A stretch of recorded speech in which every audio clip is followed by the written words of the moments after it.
Nous allons vous raconter l'histoire de 10 étudiants en quête d'aventure. Partis à la rencontre d'hommes et de femmes qui, soucieux de leur environnement, imaginent l'avenir.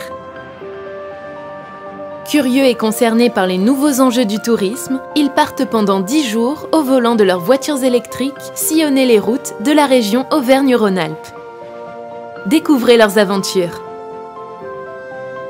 Pour cette première rencontre, nous vous emmenons à Lyon, à la rencontre de Tratino, un lieu d'alimentation écologique, bio, local et équitable. Leur mot d'ordre, partage et accueil chaleureux. Louis nous ouvre ses portes pour nous parler de leur projet. Là, aujourd'hui, nous avons la tomate béchamel végétale. Faire en circuit court, faire avec les producteurs locaux, faire avec les produits de saison aussi, parce que c'est important. Voilà, donc c'est ça aussi qui transparaît dans Tratino, et c'était ça aussi un petit peu le moteur au départ. C'est vraiment de rendre le bio, l'écologie accessible aussi. C'est pour ça qu'on essaye de faire très attention à nos prix. On met pas des prix délirants alors qu'on pourrait, parce qu'on a quand même des produits de qualité qui viennent de producteurs locaux, qui sont en bio, mais c'est pas ça qu'on a envie de faire, c'est de casser justement cette idée que le bio c'est trop cher, le bio c'est pas pour moi, et dire le bio c'est pour tout le monde en fait.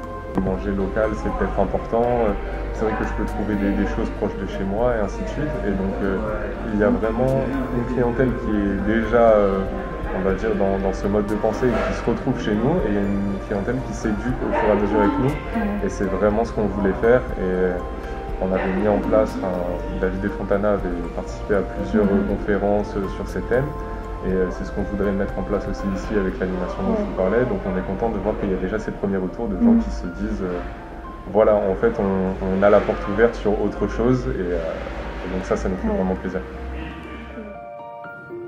Au détour d'une rue, remplie de curiosités, je suis sûre que vous avez déjà vu ce gyropode appelé le Segway.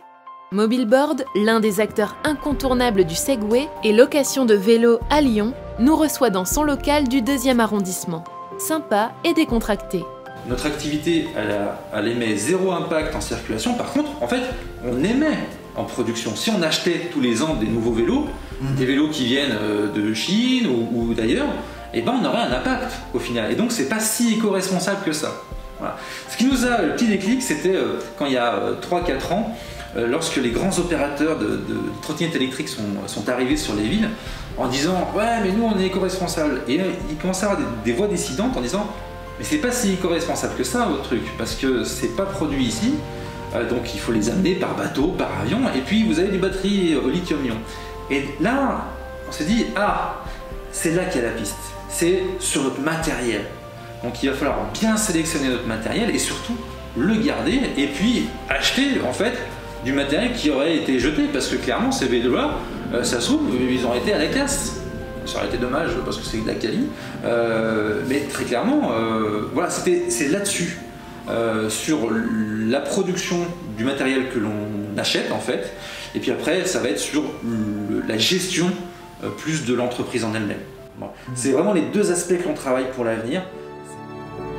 Prenons dès à présent la route en direction de la Haute-Savoie. Sillonner les routes de la région Auvergne-Rhône-Alpes à la rencontre d'acteurs du durable, c'est évidemment s'arrêter au gîte mystique Marmot, gîte autonome et écologique.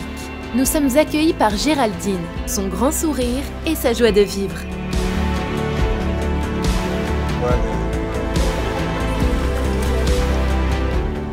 C'est le seul endroit qui était dans nos prix et qui était bien, quoi. Ouais. Parce que sinon il y avait des granges pourries qu'il fallait tout raser, et pour le même prix, c'était pas possible. Ok, mais c'était vraiment un projet de base de se rapprocher de la nature, dans un coin isolé et d'accueillir des gens, quoi. Ouais, nous on voulait être isolés, autonomes, mais isolés pas dans le sens où on voulait être voir personne. Ouais, on voulait vraiment accueillir du monde, accueillir des touristes, Et puis aussi accueillir des woofers pareil ou des... Ouais. Avec plein d'activités autour.